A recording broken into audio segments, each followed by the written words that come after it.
Wow, beautiful. Para sa beauty pageant. So, sister, live pa rin tayo dito sa programang Lingkod Bayan ni Brother Tor Falcon, ang CBS DWAD 1098 kHz News AM. So, sa ating pong pagbibigay pugay sa ating bansang Pilipinas at pagpapakilala ng ating news ko ang Tervi, na kung saan pinagtatagumpayan natin na talagang ancient medicine, traditional, very scientific and therapeutic form of medical healing. It's all about way back before Christ, no? Nalathala ang aming kalamang ito sa pamamagitan ng aming master sa Maipukuri at sa Okinawa, Japan, headed by Master Kurusan. Ano po ang tinawag ninyo sa aming lingkod bayan ni Brother Tori Falcon?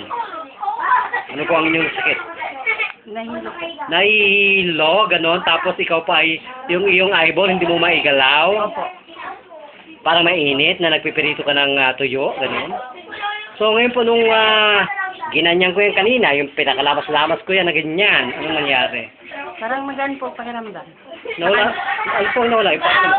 Yung parang puwing sa mata. Akala ko, nagagandahan ka sa akin dahil ako kinikinditan mo. Sabi ko, ba itong babaeng ito? Namamalik mata yata sa kapangitan ko. Ganun. So ngayon po, nawala na yung pagkikintat na yan. Bakit? Dahil po sa Panginoon. Oh, okay. Hindi ko na po pinakita yon kasi ayaw ko na po ma-exaggerated natin ng mga dalabasang doktor dahil ito po, talaga sinasabi ko sa master namin. Kahit na mataas na daw sa sangay, lumalagpag pag nag-concentrate po ang master namin. Ngayon po, pinapakikita ko po sa pamamagitan ng aming bayan, Brother Tony Pang, na ang kabutihan ng Panginoon ay pwede rin pamalas sa sister. Sa pamamagitan ng pagbibigay-pugay sa paggagamot sa lahat po ng klase ng sakit, high blood, diabetes, stage 5, lahat po ng cancer na tinatawag, COPD yan, kidney failure, lahat po yan ay pinagtatagumpayan. Yan po ang problema ninyo ay nahihilo. So, anong nangyari pa sa inyong tainga? Okay na po. Ay, wala na bang parang nabubulol na ganun? Wala. Pero dati po ba parang may noisy? Opo.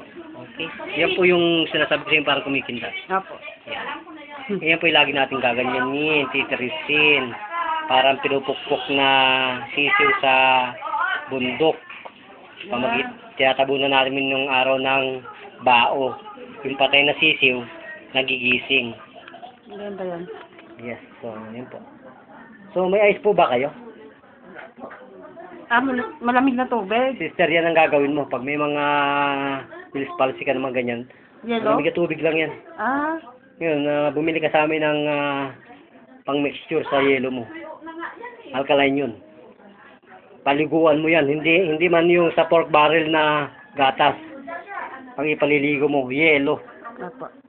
Galing sa Iceland. So, anong pakiramdam po ng inyong hininga ngayon, sister? Okay na po. Ganon? Maganda po. Hindi na po ba kayo naduduling na parang nahihilo, ganon? Hindi na po. Kanina na hilo ako. Ano po ba ang pangalan ninyo sa totoong buhay? Anali po. Anali Bitar. Anali? Bitar. Bitar? Bitar. Bitar. Bitar, ano pong ano ninyo, profesyon, trabaho, Wala po. Sa bahay lang. ano po ang inyong tawag dito, probinsya. Bacolod. So manawagan po kayo kung talaga ito'y karapat-dapat at talagang para tangkilikin tayo ng buong mundo. Tanyahan po ninyo po sila at nasa inyo po ang lahat ng pagkakataon. Sige po. Sa lahat po ng mga tao, sana po kayo sumali sa Lingkod media at magpapagamot po. Lingkod bayan. Lingkod bayan. Para po Ba- kayo gumaan ng pakiramdam at saka gumaling po. Magaling ho ba talaga ang ating Panginoon dito sa ating lingkod bayan? Magaling Ilang minuto po? na 4 po. 4 na minuto, gano'n? Oh my God.